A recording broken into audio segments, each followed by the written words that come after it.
Welcome to the BioBalance Healthcast, episode 686. Questions you are too embarrassed to ask your gynecologist, part 2. BioBalance Healthcast features conversations about anti-aging medicine. Your host is Dr. Kathy Maupin, Medical Director of BioBalance Health and a leading expert in treating symptoms of aging. Dr. Maupin is the author of The Secret Female Hormone, the seminal work about testosterone replacement therapy for women, and Got Testosterone, the award-winning book for men that helps men choose the most effective and safe form of testosterone replacement. These books are available on Amazon or from Dr. Maupin's office at BioBalance Health in St. Louis and in Kansas City. Dr. Maupin's office is currently accepting new patients. Welcome to the BioBalance Healthcast. I'm Dr. Kathy Maupin, and my practice is BioBalance Health. This healthcast is for mature audiences. We will not have any visuals, but we will be talking about some sexual subjects. So if this is disturbing to you or would bother you, please join us next week, and we will be on to another subject. But today, we will be talking about questions my patients ask me in the office, most of which are sensitive sexual questions. So I have the advantage of being able to have an hour-long conversation with a patient. Their first visit and their follow-up visit, and if they want to come back to me and talk about something in their treatment or other questions that they have, then we make appointments in the middle of their testosterone treatment. They have their pellets, and they are usually discuss small issues with our nurse practitioners. But today I'm going to talk about the questions that my patients finally will ask when they're in my office and they feel more comfortable and they have more time to actually ask these questions. None of this is in order. It is just kind of random from things that I've jotted down as patients have brought up different subjects.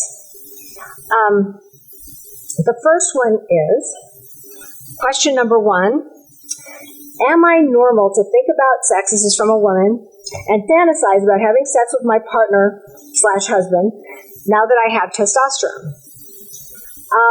Yes, that's very normal. And normal women have thoughts of having sex with their loved one. They plan having sex with their loved one. They even fantasize about having sex, and it may not even be with their loved one. It doesn't mean that they're doing something terrible. It just means they are normal sexual beings. That's kind of one of the blessings of being human.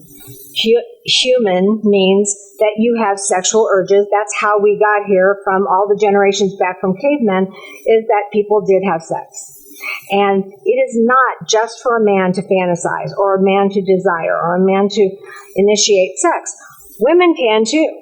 There's no reason why we can't either. The issue is really, we only have our testosterone until we're in our mid-40s to early 50s. Testosterone is the key to sexual function. And if you don't have it, if a man had no testosterone, he'd never want to have sex again.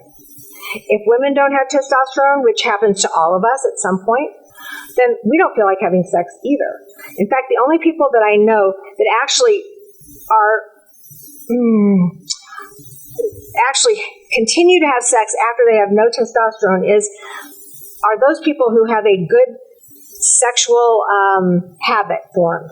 They've been married for a while. They have sex every other day, every once a week, whatever, but they have a habit of having sex. They know this is just part of their relationship with their spouse. So they don't feel as sexless, I guess, as women do without testosterone. When we don't have it, we don't think about it, and it makes our husbands and spouses fearful that we are no longer thinking about sex, and what are they going to do if they can't have sex with us because they're married to us? So many of the patients that come to me have always had a good sex life. Some of them have not, but usually they come on their own. If they've always had a good sex life, they've been sexual beings, and they value that as part of their own person. So they want to get that back. They don't ask me this question as to, is it normal for me to fantasize and all that? These are the patients that come to me mostly because their husband wants to have sex and they don't. And they heard that testosterone will help you have sexual desire again, and it does. But then they feel guilty for some reason that they're having sexual urges and that they're thinking about sex and they're planning romantic whatever, and those kind of things aren't bad to think about. I mean, this is just a normal day for most women who are under the age of 45. And it's a normal day for all men until they're 55 because they've got plenty of testosterone usually until then. That's not always true, but usually true. So, yes, she's normal to think about sex and have fantasies about sex because that's just part of being human. Question number 2. Before pellets, I didn't have any discharge in my underwear, but now I experience wetness. Am I okay or do I have an infection? So, when people are menopausal, they have no estrogen, they have very little testosterone, if any, and then their vagina is dry. Basically, it doesn't wash itself. It doesn't. You don't have discharge, clear discharge, or white discharge. You don't have anything, and therefore, and it does have a different odor than you did when you were having periods.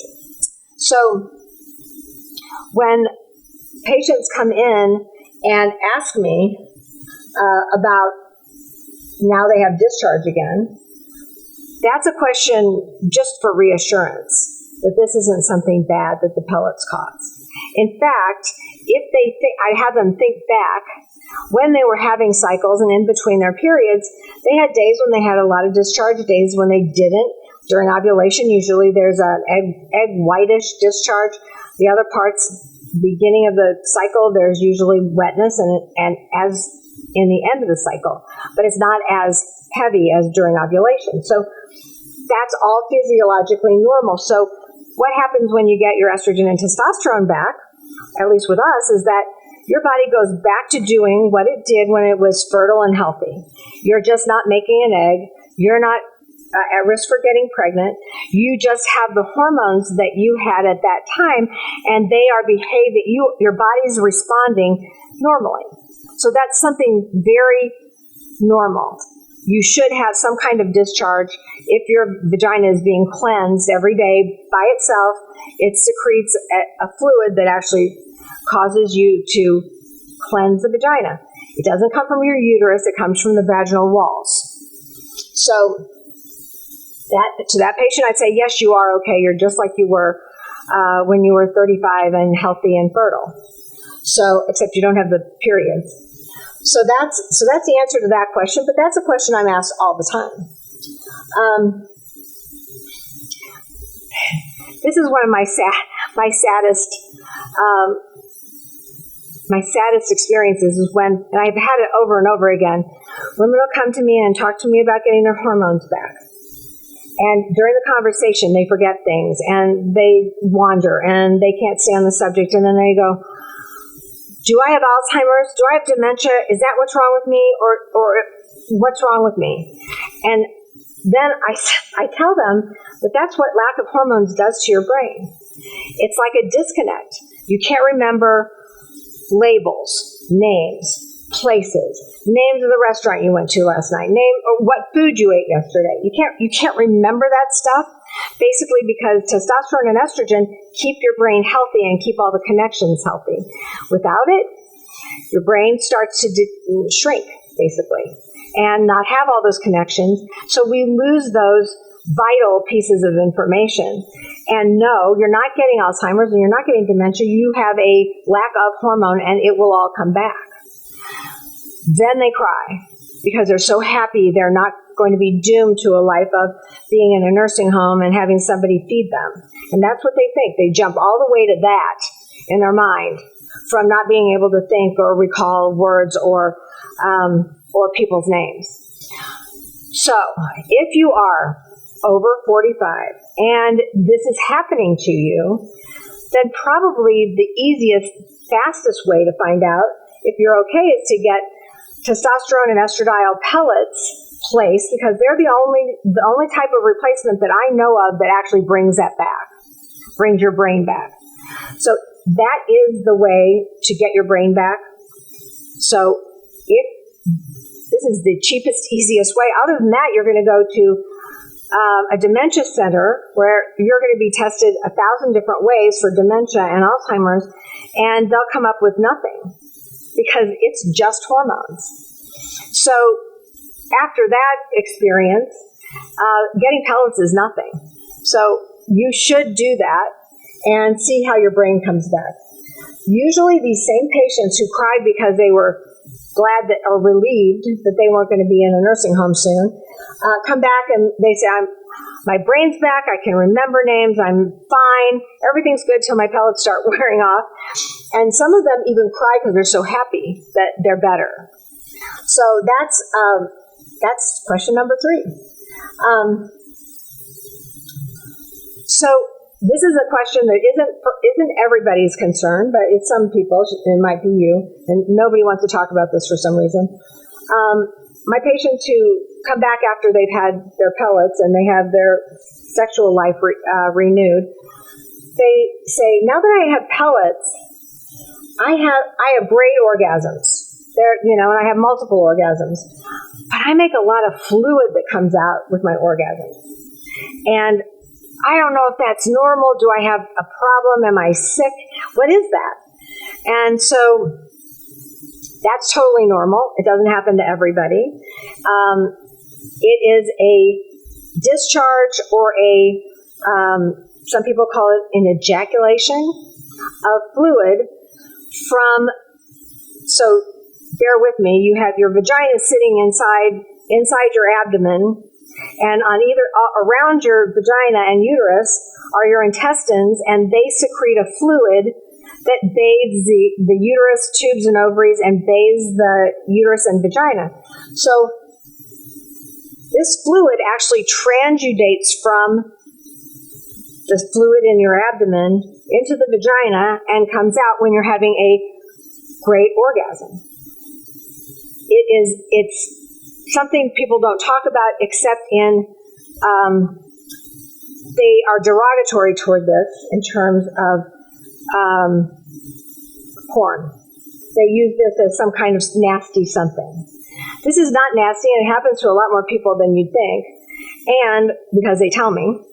And it's messy, but besides that, it really is gratifying to them to know that they've had such a great orgasm. And to their partner, it gives a lot of kudos to their partner and a lot of positive feedback because he made that happen or she made that happen. So it's not bad. It's just a little bit messy. Now, that's one type of discharge.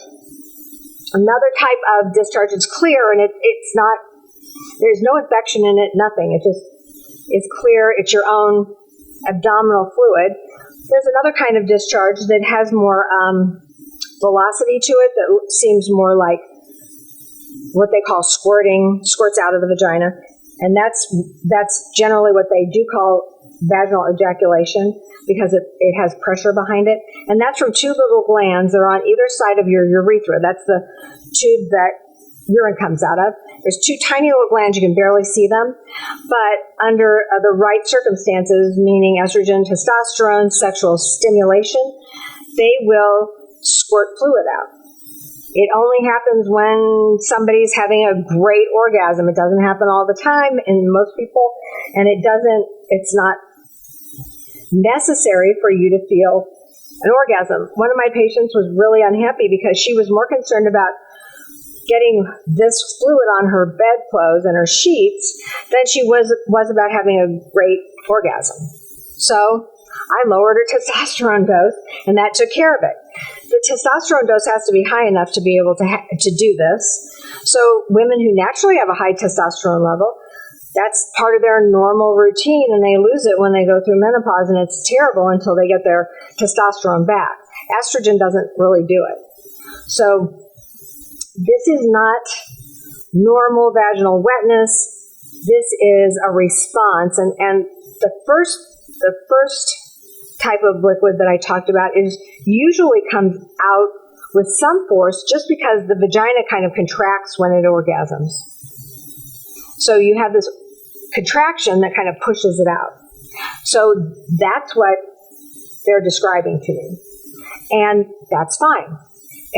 Unless you've got a squeamish partner or you're squeamish yourself, it turns out to be just fine. You just get, I don't want to say waterproof sheets because that's horrible to sleep on, but you can just put down what we call peri pads on your bed. And that's what I tell them to do. And then throw them in the wash when you're done.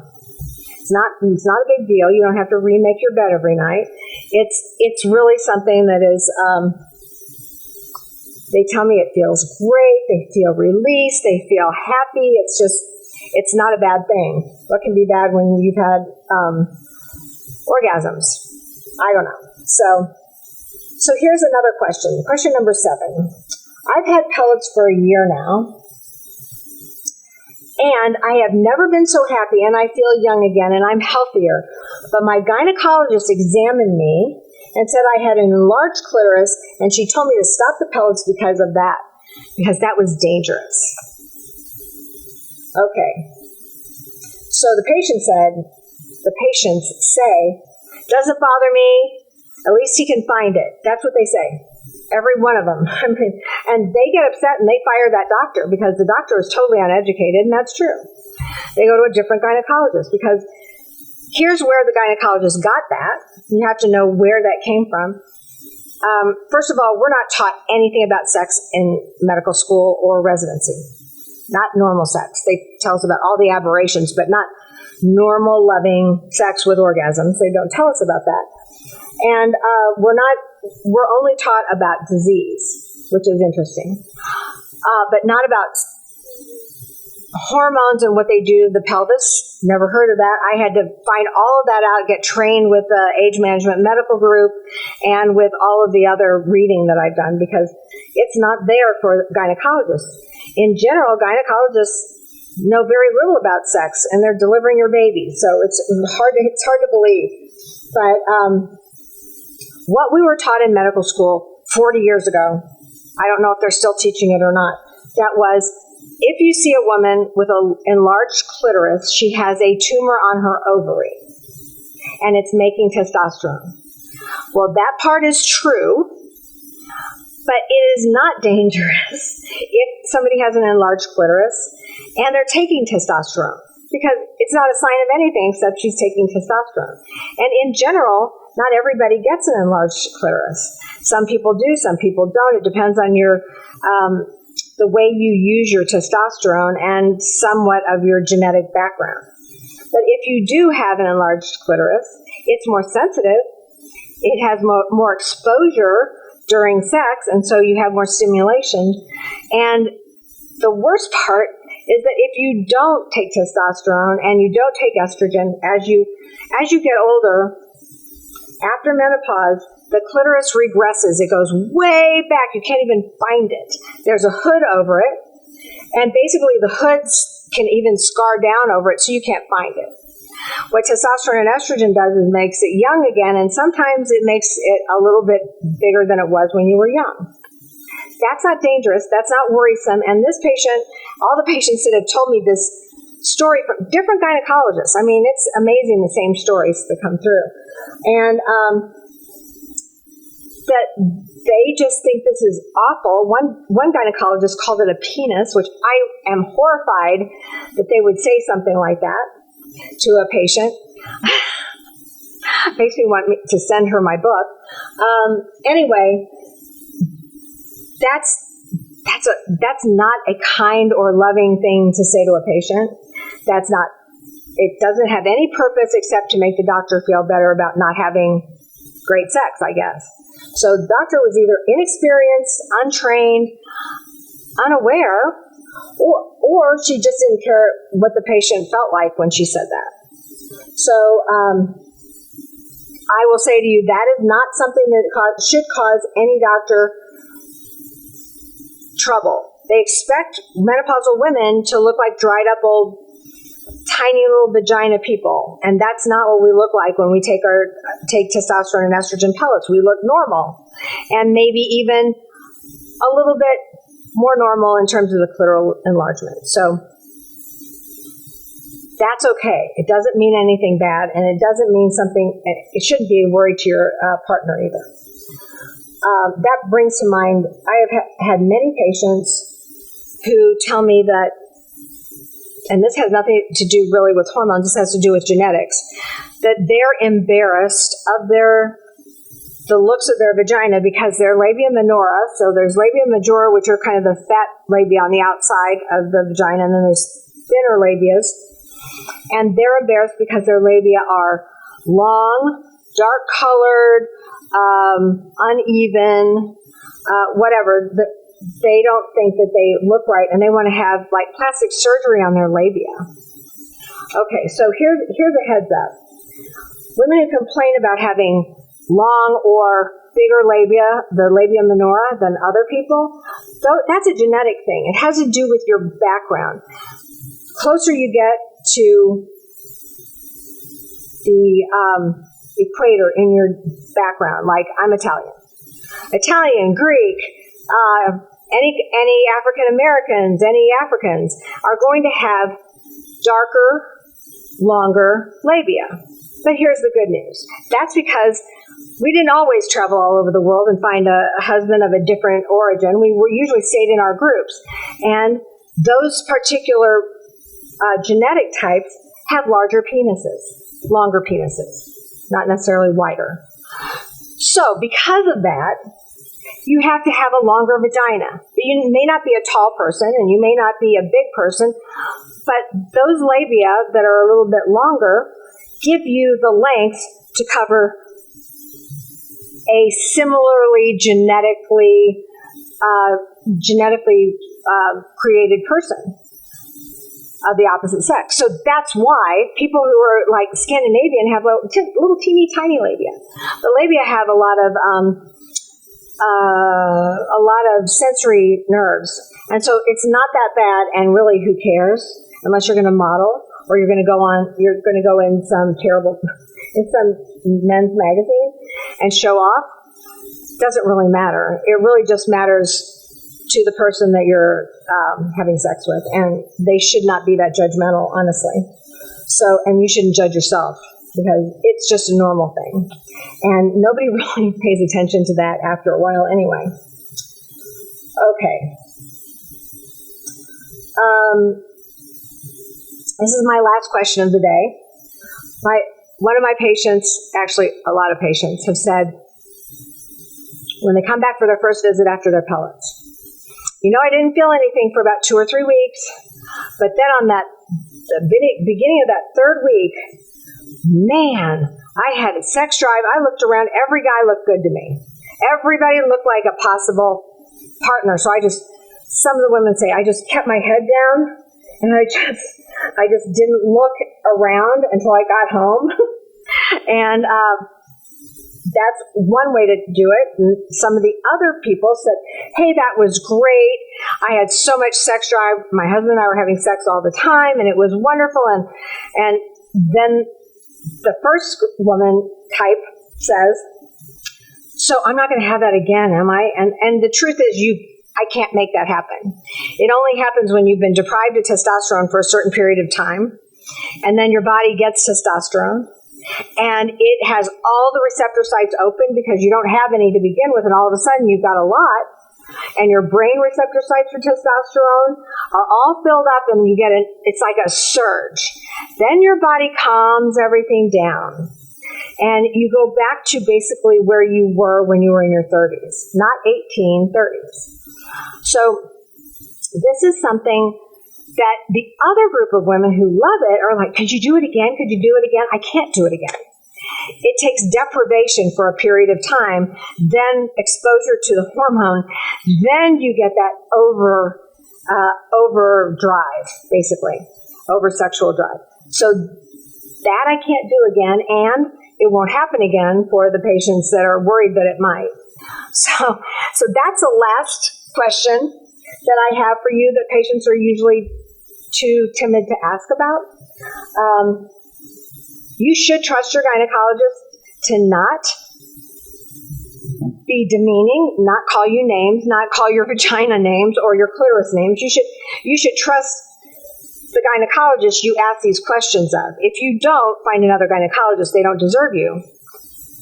But if you do trust your gynecologist, then you should be able to ask these questions without anybody laughing or being demeaning to you. It's not right, and it's not good medical care.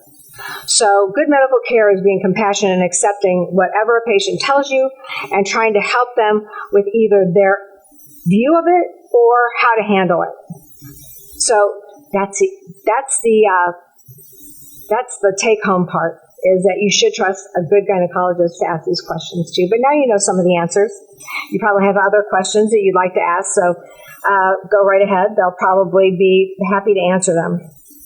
Thank you for listening. I hope this was helpful, and I hope this did not cause any offense, but this is the life of a gynecologist. This is what we do every day, so thank you for listening. Email your questions or comments to podcast@biobalancehealth.com. You can find the BioBalance Healthcast on iTunes and on YouTube. For more information about bioidentical hormone pellet therapy and other reverse aging solutions, visit biobalancehealth.com or call 314-993-0963. You can find Dr. Maupin on Twitter @Dr. Kathy Maupin and on Facebook at facebook.com/BioBalance Health.